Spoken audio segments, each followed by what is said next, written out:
Poetic Justice. Does that have Shamar Moore too? Is that where Shamar Moore had the really bad cornrows? No. Is that Poetic Justice? No. That was every other Shamar Moore movie we saw where he had the bad cornrows. And I looked back at one of them and I was like, and I do sometimes look back at my notes to just see what movies we'd seen. And one of them was like, they still won't let Shamar Moore be bald. Really? They won't let this man be bald. They gotta put these awful cornrows on him.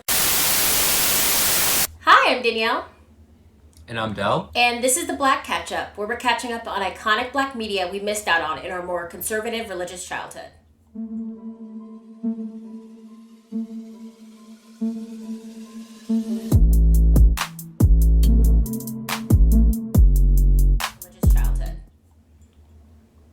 All right, so today we watched Juice.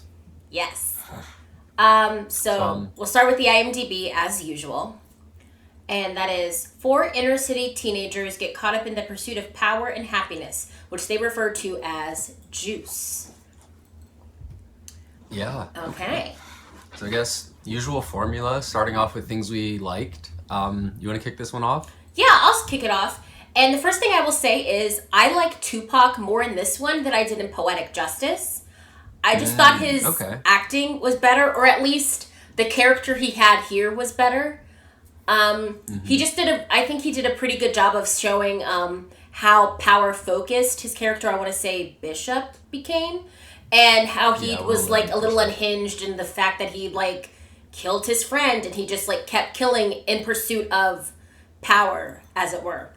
So I just thought he did a good job of showing that portrayal, and kind of like how he was becoming even more manipulative, where he like showed up at Raheem's funeral and was like hugging his best friend's mom, like knowing full well he's the one who killed him. Like that was insane to me, but I think he did a good job of portraying it.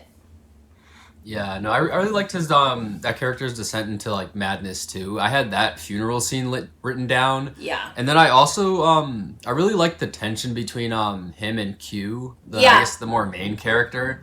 I thought that scene in the high school where Tupac was pretty much saying like, I don't even give a fuck about myself. Why do you think I care about you? That was a good one. That just like really captured their kind of difference and his kind of descent in madness and his like power hungriness. Yeah. So I had that down. The other scene I had for Tupac being kind of going down that path of madness was him talking to the cops right after that initial murder, where he's kind of just like laughing as they're interrogating him in that room with Raheem. I have that entire scene. I just liked how you kind of see the mental state and like the character of each of those guys when they're dealing with the pressure of being interrogated by the police, where I want to say Slim, but that's not his name. Steel, sorry. Yeah, Steel. Where Steel was like already like full on sobbing, like upset and just like nervous. Q was a little more level-headed, but kind of like he understands how the system is, and it's like, you want us to be guilty, you'll find us guilty, like there's not much I can do with it, almost resigned. Meanwhile, Bishop is having like the time of his life, like almost pulling one over on the cops, it seems. Just like laughing and joking with like smoking and like just making up a story of what was happening, whereas the other guys didn't really make up a story. They were kind of just like, we don't know what happened, this is actually like scared, just trying to like save face much, just kind of trying to like not give any ammo for anything. Like I don't want to say I did it, and I don't want to say I was there, and I don't want to say anyone else was there. Like they're almost like just like nothing happened. I don't know. Okay. I also overall just liked the 4 of them in the beginning. I thought their friendship was just kind of like fun to kind of watch and get like a snapshot of their day-to-day life, just kind of like skipping school, like hanging out at the arcade. I really like that part too. I guess that friend group, I guess. Another thing I had was I liked them robbing the record store. I thought that was a good one. It just seemed slicker than some of their other schemes, and I just liked the whole like one of them was the flirt, and then the others were just like passing along records and everything. And also stealing records seems like it'd be really hard because like they're huge.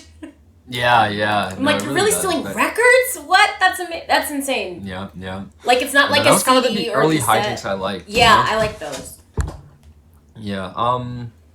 I also really liked the elevator scene where kind of toward the end where Tupac's chasing Q down with the gun, and they're in that elevator. He's like, "What are you gonna do? Shoot me in this elevator?" And then that kind of like pops it all off. Yeah. Yeah, I really like that scene too.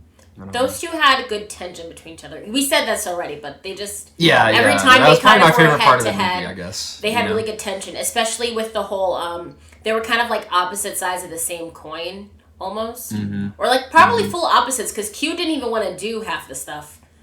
He was like, I just want to do my DJ thing and like become a DJ. I did like the DJ competition. That seemed fun.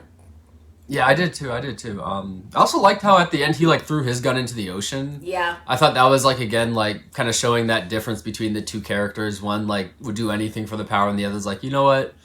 That I have to draw the line somewhere. Yeah. He kind of found out that the power wasn't worth it once he saw what his friend went through. Yeah. Okay. You want to get into negatives or? Yeah, you can start with the negatives this time. Yeah. So I guess kind of going off the DJ thing. I felt like they kind of abandoned the DJ thing after the first like shot kind of was fired. Yeah. Which kind of disappointed me a little bit. I would have liked to see Q kind of, I guess, somehow keep doing that or do something along those lines. Yeah. But yeah, like I guess overall for me the plot just seemed it seemed like they kind of like dabbled in a lot of things and didn't see a lot of things fully through for me. Yeah. And that was one of them. The other one I kind of had on that similar vein was Q's relationship with Yolanda. Yeah. That didn't add anything to the story for me. No, I think they had the classic 90s misogyny, so all the women kind of like were treated poorly and then you didn't really do anything with them, so it's kind of like you just brought a punching bag to set. That's cool, I guess. Yeah. So it was mostly stuff like that. Yeah, I guess, what did you have? I said it just took me a bit to get into the movie. I started liking it once Q did his little DJ audition, but I don't know what it was about the beginning that it took me a while to like really get into enjoying it. Like, I don't know what it was, but it just took me a bit to get into it. And I will say, like you, I didn't like that they just abandoned the DJ thing, because at that point, I kind of get why it was abandoned, because he had to stop it so abruptly because he was questioned by the police. But at the same time, I'm like, you kind of brought up this, like, sort of lifelong dream this character had, and then you kind of stopped talking about it immediately. Like, is this no longer his dream? Like, how is this... What about the DJ thing? He left it so abruptly. Is he still, like... I think he won. Did he win? He like it seemed to be like a tournament, and he got past the first round, but then got arrested right before his second set, I thought his boombox. Oh, that like ribbon with the boombox. So I don't know if he won. Yeah, it did. I don't. Yeah, maybe actually. I don't know. But if he got caught, he got taken away in the middle, so I don't think he did. Like actually, he might have actually. That actually is a good point. I don't know. Yeah. Yeah. I guess that's honestly part of the problem I had of them like kind of abandoning that whole DJ storyline. It felt like after that scene where they got kidnapped by not kidnapped, but questioned by the cops, it seemed like nothing else had to do with his DJing career. Yeah. Except maybe him giving his little brother that stereo. Yeah. Which was actually my other point I didn't like. I wish they would have focused on the families a little more. Because it did get off to that slow start as they were introducing all the characters. I thought it was getting like real slow. I had no idea where the movie was going. Yeah, me neither. But they kind of ignored the families for most of the movie, except for that like little scene with the little brother. And I wish they would have like honestly replaced that Yolanda story arc with like focusing on maybe Raheem's family, because he had like a sister, a mom. Ooh, yeah. Or going into Tupac and his situation, because there was that weird scene in the beginning where he like puts $100 in his like dad's pocket and leaves. Yeah. Or something along those lines. Like, I have no idea what that was. Like, I feel like we should have focused a little bit more on the family. Yeah, especially because Yolanda didn't kind of amount to anything except for being a nurse whilst after Steele got shot. Yeah. So we kind of didn't need that. The other thing that got me was maybe I just don't know how it works. But it seemed as though Bishop was able to turn the whole city against Q so quickly.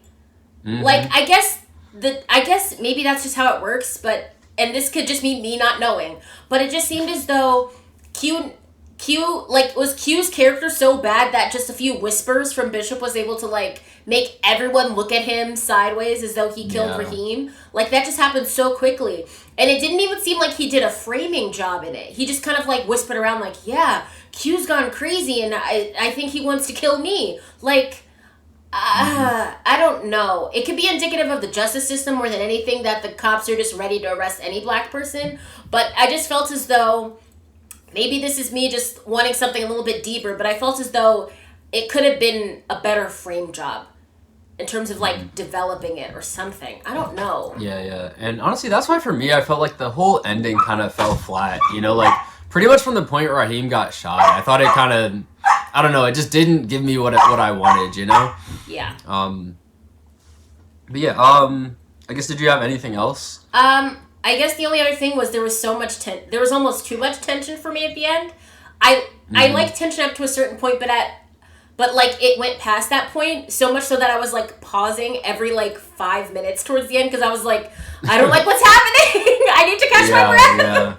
Because Bishop like went so dark and so like paranoid and like power hungry that you could tell he was gonna like pick off all his friends one by one, and it was more of like I don't want to see him kill Steele, like because Steele seemed like such a sweetheart, and I was like, I don't want to see him go, and then like him. Like, especially after he killed that other gang leader from the gang whose name I do not remember. Yeah, the, like, Puerto Rican gang, I guess. Like, as soon as he killed that guy, and not even just killed, he emptied his whole case in that guy. And that's when I was like, oh, no, this is bad. And then I was, like, pausing every second, like, please don't let anything happen to Steele. Please don't let anything happen to Steele.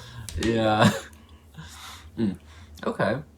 Yeah, I don't think I had anything else as well, yeah. But ratings? Yeah, I could go first. Okay. I gave this a very solid 3 out of 5. It was pretty again, it was solid in terms of story, and I enjoyed the fact that the stakes always felt high enough. However, like I said, it kind of made me a little too anxious in not a fun way, but it was still well acted and well executed for the most part. So, solid 3. Okay. Yeah, I gave it a 3 as well. I really liked all the characters, and the storyline was definitely engaging, and like you said, there was like a good amount of tension that kept you like pretty much on the edge of your seat after the DJ competition to the rest of the movie, essentially. Yeah. You know, so I really did like that. I also thought it had like a couple like just really good like cinematic moments. One thing I forgot to mention in the pros, I really liked how it was kind of shown from Q's perspective. And so, like, each time he kind of, like, witnessed something, they would, like, kind of do, like, those silent moments. Like, after the first couple murders, he goes back to the DJ thing, and it's kind of silent. Oh, like, show them the whole sequence of him in the silence. Set. His whole thing in the DJ sequence where you're kind of, like, really close on his... That was good. Yeah, it was just like, and then, even the elevator scene was kind of similar, where, like, after that, they have him, like, walking through the party kind of thing in silence. I just thought it was like a couple like really cool scenes like that. So definitely like a very enjoyable movie. Yeah. So yeah, 3 stars. Yeah. All right. And final question. Do you wish you'd seen this earlier? Yeah, for me it's kind of like a soft no. I would have been okay seeing it earlier. Just because I feel like there were a couple like moments I saw on like Twitter and like would have been nice to have seen them before, but for the most part, I was like definitely okay watching it when I watched it. Like I don't think I missed anything great.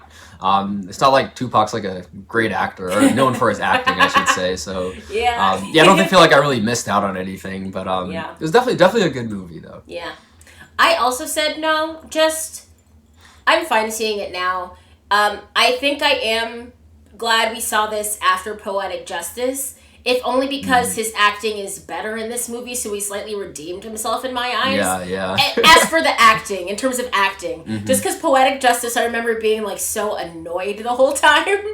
So like this one kind of like redeemed him for me a little bit, even if it might have come out before Poetic Justice. I actually don't know the timeline anymore. Yeah, I'm not sure either. Yeah, I was fine seeing it when I saw it now. Unlike you, I don't think I've ever seen any references to this on Twitter or anything, so it's not like I was missing it's not like I had a blind spot to this one, but yeah, I'm fine seeing it now. Okay, nice. So, I guess that was Juice. Like, comment, subscribe. Ring the bell for notifications. If you have any suggestions for us, you can leave them in the comments down below. We do movies on Tuesdays and Fridays. All of our socials will be linked in the description down below. And we'll see you next time to catch up. Bye!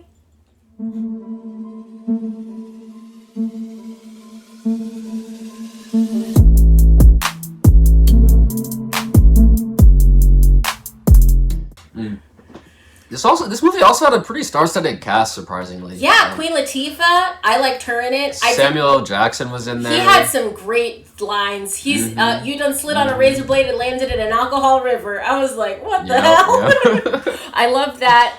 I also think I noted that I didn't say this as a positive point because it was just so small, but the sweater that Queen Latifah wore in the DJ battle, that color blocked yellow and blue sweater, I want it. It looks so good. Nice. It was so pretty.